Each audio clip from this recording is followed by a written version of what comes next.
Merci beaucoup. Il y a quelques minutes, j'étais sollicité par un média grec à Athènes pour donner une interview. Je veux donner une interview demain, je ne peux pas être partout, pour expliquer la géopolitique française, sachant que la semaine prochaine, le président Macron sera à Athènes, dans quelques jours, pour négocier aussi... Pour négocier pas mal des contrats d'armement, vous savez, avec Naval Group, avec Dassault, il y a pas mal de choses, et surtout les renouvellements du partenariat stratégique franco-hellénique qui gêne pas mal de voisins. Bon, oui, la Grèce n'est pas au Moyen-Orient, mais actuellement, la Grèce est un peu partout, en mer Rouge, opération Aspides, elle est en Arabie Saoudite, au Qatar, aux Émirats Arabes Unis, en Chypre et même en Méditerranée orientale. 19 mars et 6 avril, qu'est-ce qui s'est passé en Arabie Saoudite? Il y a un déploiement d'une artillerie grecque de missiles patriotes qui ont intercepté de missiles balistiques iraniens. Il y a un accord qui a été signé en 2021 entre la Grèce et l'Arabie Saoudite pour la protection des installations pétrolières d'Aramco par l'armée grecque. Il y a des surprises, la géopolitique c'est ça, c'est passionnant et c'est jamais clair. Résultat, on a 2 interceptions de missiles iraniens le 19 mars, 3e interception le 6 avril. J'ai mis même des blogueurs saoudiens qui remercient l'armée grecque par rapport à cette aide. Vous savez, ce qui est très intéressant, tout a commencé en 2021, il a une force hellénique d'Arabie Saoudite, elle dit ça, et cet accord a été validé par une loi grecque le 26 juillet 2022, avec le conservateur, les socialistes, même Syriza, un parti de gauche, qui ont validé cet accord entre la Grèce et l'Arabie Saoudite. Résultat, en ces moments, des installations pétrolières saoudiennes sont protégées par l'armée grecque. On passe le 31 mars, le ministre grec de la Défense, M. Nikos Dédias, se trouve aux Émirats Arabes Unis et au Qatar. Pourquoi? Parce qu'ils ont besoin de munitions antiaériennes. Dans ces cas-là, on n'a pas une force militaire grecque qui intervient directement sur le terrain, mais plutôt on donne des munitions aux alliés, des pays alliés qui se trouvent dans une situation compliquée. C'est pas facile, passer une commande, c'est pas commander des sushis ou une pizza. Vous savez, c'est des munitions qui on a besoin pour le temps de livraison et ils sont en urgence, ils ont besoin maintenant.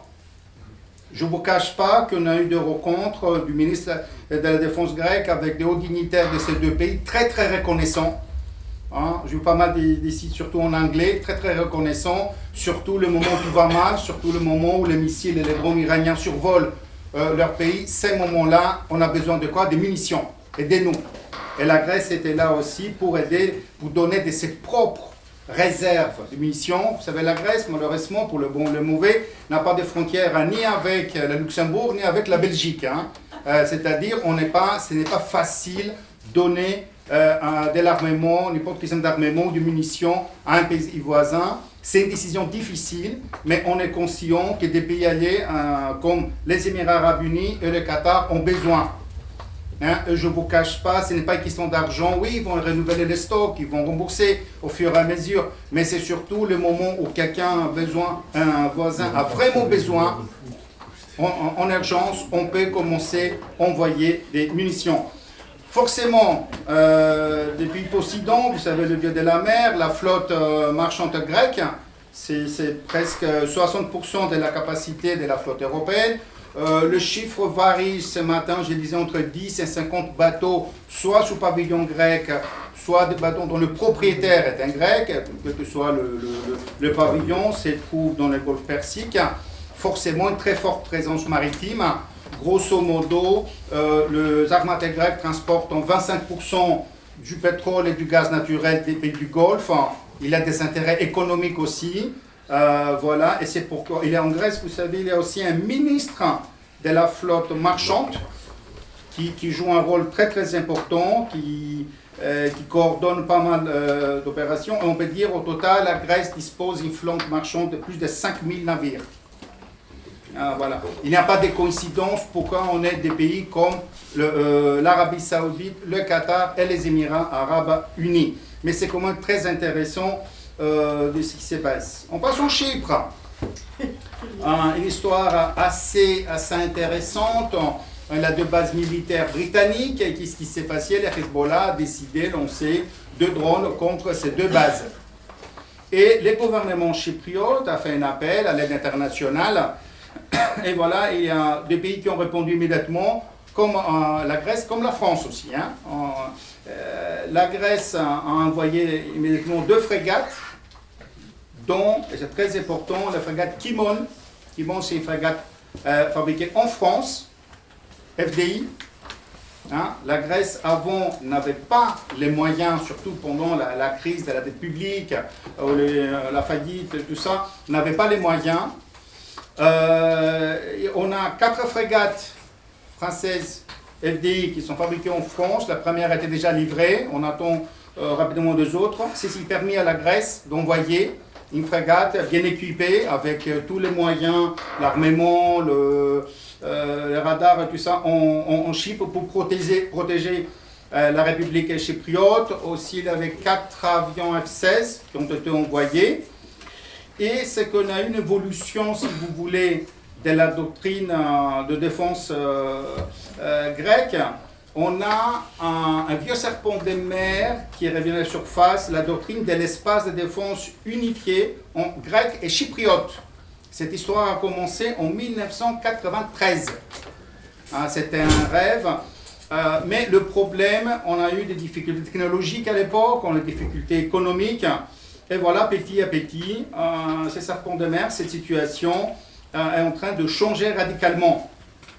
Le ministre de la Défense, encore une fois grec, a visité Chypre en lançant Chypre est à proximité, à l'opposé de l'ancienne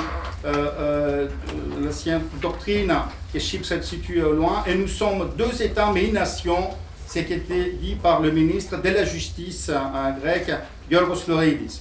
Voilà la géopolitique, une géopolitique complètement différente de ce qu'on a dit depuis ce matin.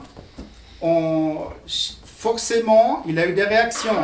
Forcément, la Turquie de l'autre côté n'a pas du tout apprécié ça. Et quand le président Macron était sur place, on a eu même des avions des F-16 turcs qui ont survolé le nord de l'île. Hein.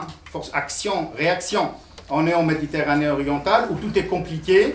Exactement, où il y a des rapports de force à respecter. Mais ce qui est intéressant, la Grèce, grâce à l'aide de la France, et je dis grâce à l'aide parce que le moment quand tout a commencé avec les commandes d'abord pour les avions Rafale et par la suite pour les frégates FDI, la Grèce avait des gros problèmes au niveau de la modernisation de son arsenal.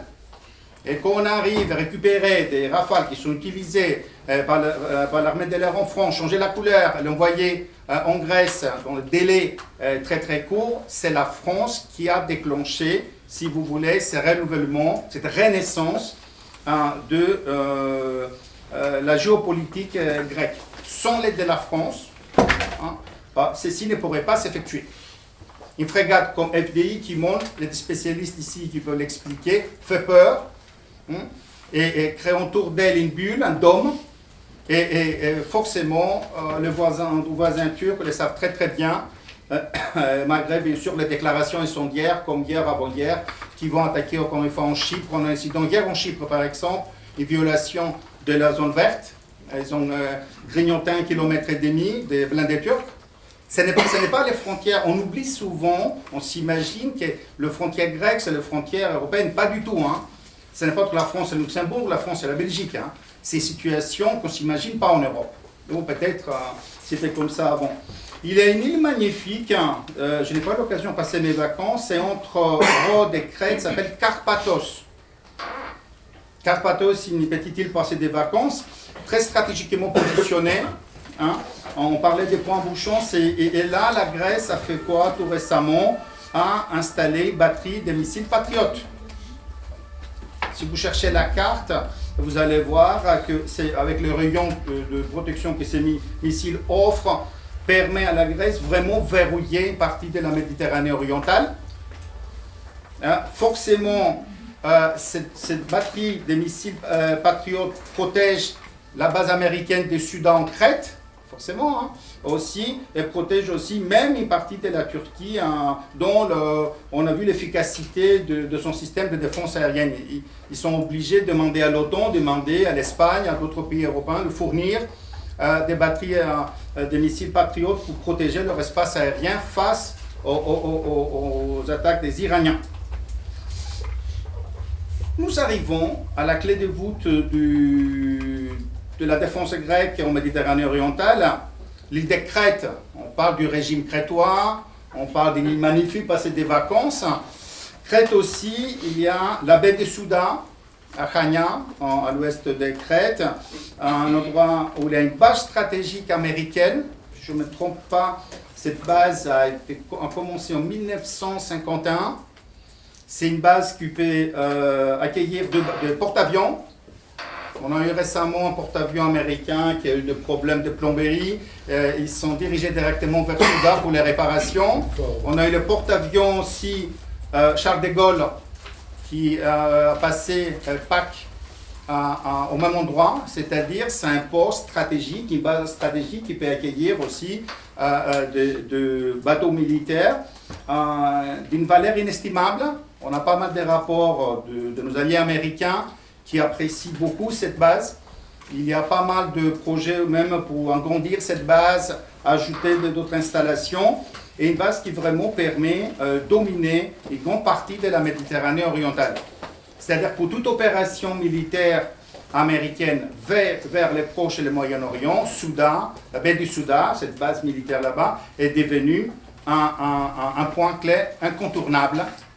Et je pense que ça va continuer. Il y a une autre base militaire grecque, Alexandroupolis, au nord de la Grèce. Officiellement, ce n'est pas une base américaine.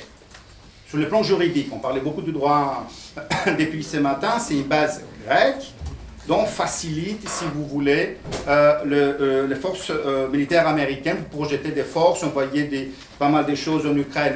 Mais la clé de voûte pour moi, Méditerranée orientale, c'est la base navale du baie de Souda. Et on passe à la relation très particulière entre la Grèce et les États-Unis. On n'est pas dans le même contexte que les autres pays européens. Il y a 3 millions de Greco-Américains, Greek Americans. Dont certains, par exemple, ce matin de Chicago, m'ont envoyé pas mal de messages. Il y a quelques jours, le 25 mars, on a eu la fête de l'indépendance de la Grèce de l'Empire ottoman. Et comme chaque année, à la Maison-Blanche, si vous cherchez les sites web de la Maison-Blanche, le président Trump, comme n'importe quel président américain, a organisé une fête. Ça ne fait pas pour tout le monde, hein. Pour la Grèce, pour l'Irlande, pour très peu de pays, on se privilège obliger un président américain à participer à une fête, faire un joli discours, recevoir des membres de la communauté gréco-américaine, pas forcément les 5-6 élus démocrates et républicains d'origine grecque, mais aussi pas mal d'hommes d'affaires très puissants. N'oublions pas que le président Trump, il est né à New York, il connaît très bien la communauté grecque de New York.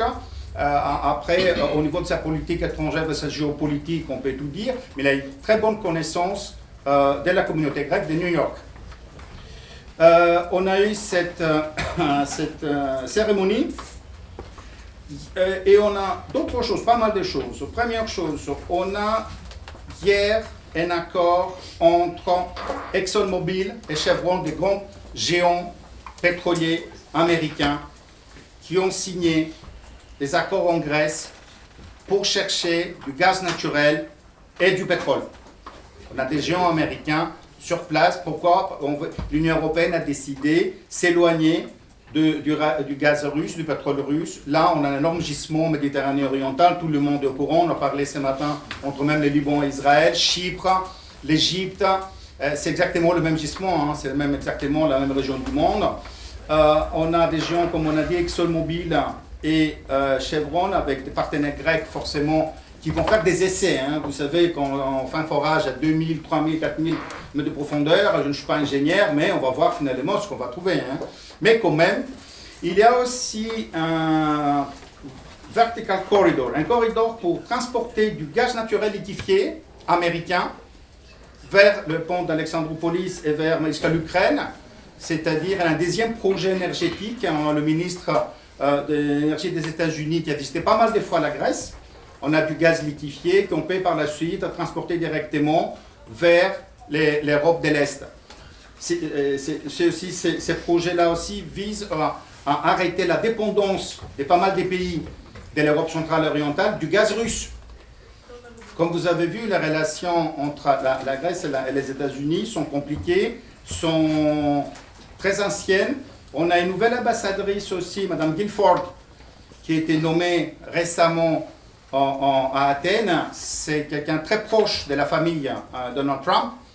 Elle a géré des dossiers, surtout avec les hydrocarbures, avec un professionnalisme exemplaire.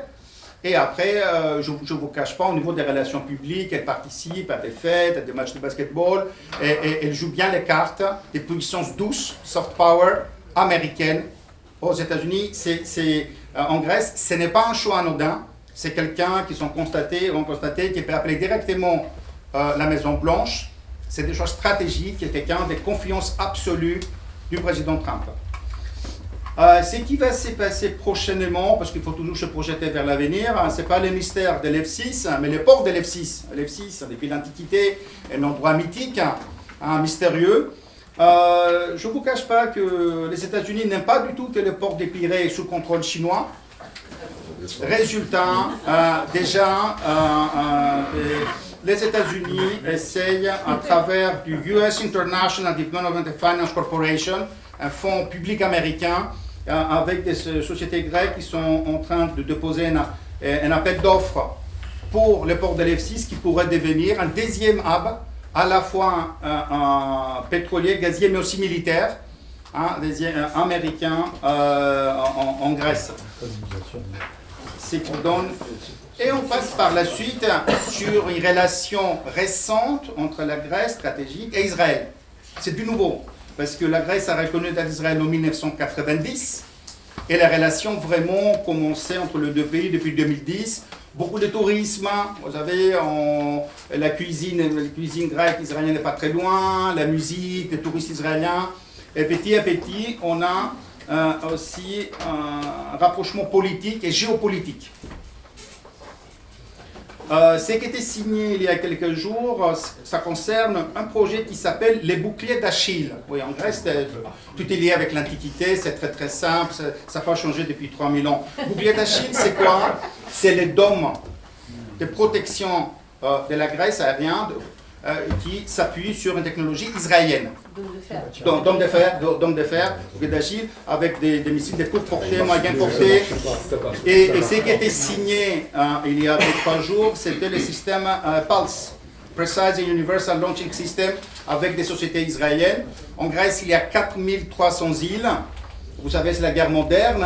J'ai un petit rocher, j'ai mis des drones, j'ai mis des missiles qui sont très, très faciles à transporter avec des satellites israéliens. Je verrouille la mer Égée et surtout la Méditerranée orientale. Voilà, on a. Ce que je constatais, je discutais ça pendant le déjeuner. Chaque pays cherche à défendre ses intérêts. On est conscient qu'il y a des institutions comme l'OTAN, l'Union européenne ne fonctionnent pas bien. Et on a les retours à la diplomatie à l'ancienne, c'est-à-dire des alliances État avec État, bilatérales. La Grèce avec les États-Unis, la Grèce avec Israël, et pas à travers ni l'Union européenne, ni l'OTAN, par rapport à ça. Et on passe à la France. Ah oui, la France. Comme j'ai déjà dit, toute la renaissance de l'industrie d'armement grecque, des capacités opérationnelles que la Grèce dispose aujourd'hui, a été faite après la fin de la crise de la dette publique, en 2019. Ça a commencé grâce à la France. Je me rappelle le gouvernement grec qui demandait en urgence des pièces détachées, de l'équipement, des avions, des frégates.